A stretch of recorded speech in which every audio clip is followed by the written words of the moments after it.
Saya 2019 itu termasuk yang setuju, Pak. Kalau ada orang memilih golput gitu. Kan golput itu pilihan, Pak. Hak. Walaupun saya tidak golput. Tapi kalau ada orang yang pada waktu itu memilih golput, saya bisa memahami dari segi hukum. Bingung kita pada 2019 itu, Pak. Mana yang harus dipilih itu? Umat itu bingung, Pak. Saya juga termasuk yang bingung waktu itu. Kalau pada waktu itu kemudian ada ulama mengatakan sudah istihad, saya sependapat. Kalau dalam keyakinan saya 2024 ini bukan zonni, Pak. Calon-calon yang ada itu jelas ada satu yang jelas kita bisa yakinkan ini yang terbaik. Ini bukan zonni lagi ini. Hot ini kalau menurut saya. Kok buktinya umat Islam masih terbelah?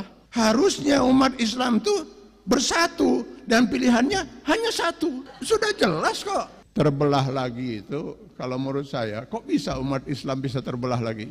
Menurut saya hanya ada 3 kemungkinan, Pak. Kemungkinan yang pertama, Islamnya Islam sekuler, Pak. Yang selama ini berkeyakinan bahwa urusan agama itu cuma urusan sholat, zakat, saum, haji. Urusan yang lain itu urusan negara, urusan membangun masyarakat dan sebagainya. Itu urusan kita, nggak ada urusan Allah di situ. Kita yang lebih tahu dari Allah lah. Masih ada di kita orang-orang Muslim yang seperti ini, Pak.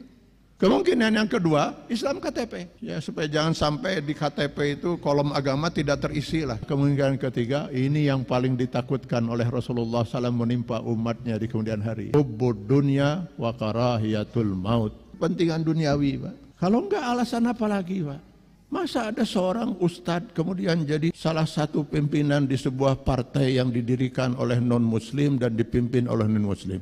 Si ustadz mau memperjuangkan apa di sana? Mau memperjuangkan Islam. Masa ada sebuah partai didirikan oleh ulama dan disebut partai Islam, lambangnya pun semua orang tahu kalau itu lambang Islam. Masa berkoalisi yang begitu? Kalau bukan karena takut tidak masuk ke Senayan, karena tidak memenuhi 2%, kalau bukan hubud dunia. Kalau seorang muslim jernih berpikir untuk Allah, hidupnya bertanggung jawab untuk Allah, rasanya nggak mungkin, Pak. Jelas sekali, Pak. Karena itu saya ingin menyatakan itu ya, supaya jangan sampai nanti ada yang mencurigai saya lagi. Saya ini tidak mewakili ormas Islam tertentu, Pak. Saya bukan dari orang Nahdlatul Ulama, bukan juga dari Muhammadiyah, bukan juga dari Persis, bukan dari Wasiliyah, bukan dari mana-mana. Saya hanya kebetulan menjadi ketua umum dari sebuah forum ulama umat Indonesia dan ketua umum ANAS. Saya bukan dari ormas Islam tertentu. Saya seorang muslim. Ia tidak ada hubungan sama sekali dengan partai manapun yang ada di negeri ini, Pak. Dan saya tidak pernah masuk satu partai manapun gitu. Bukan karena tidak laku, Pak. Alhamdulillah seingat saya ada 5 partai yang pernah mengajak saya. Saya menolaknya.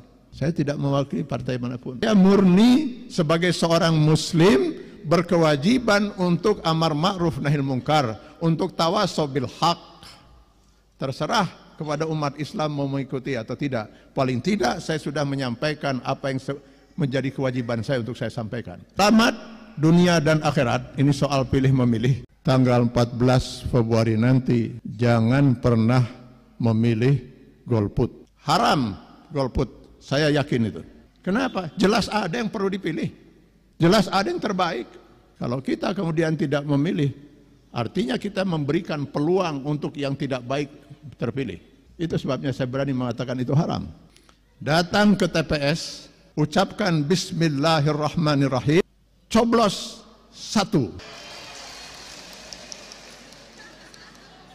Kenapa ini? Saya pertegas lagi ya. Coblos 1, wajib memilih 1. Sebab kalau nanti Bapak Ibu kemudian memilih mencoblos 2 atau 3, maka suara Bapak dan Ibu akan dinyatakan tidak sah. Supaya suara Ibu Bapak itu sah, wajib memilih 1. Assalamualaikum warahmatullahi wabarakatuh.